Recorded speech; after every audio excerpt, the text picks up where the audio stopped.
The first is your associations, right? So who you spend the most time with shapes who you believe you are, right? And so when we get out of the military, we lose a lot of our associations, not because the people that we served with don't care and don't love us, but their op tempo didn't slow down just because we got out. They're still doing all the things that they were doing. But then we have our habits. Our habits very literally shape who we believe we are. And when we get out of the military, our habits drastically change. For most of us, we don't wake up in the morning and go work out and stand in a formation by ourselves in front of our house and salute the flag. Like, we don't do those things anymore, right? You don't stand out there. Maybe you're saying the Soldier's Creed or the Ranger Creed or the NCO Creed, whatever it is.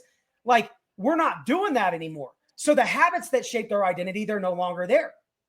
Then our affirmations, the things that we tell ourselves about ourselves, right? What you tell you about you shapes who you believe you are.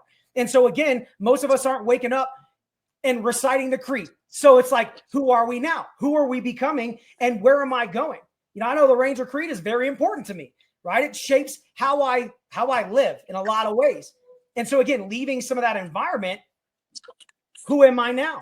And then the last one, and this one, you know, is faith, right? And for me, not everybody believes in God. That's okay. I don't alienate anybody because they don't. And I don't want anybody to alienate me because I do. But I believe in God. And so that last faith pillar is like, who does God say I am?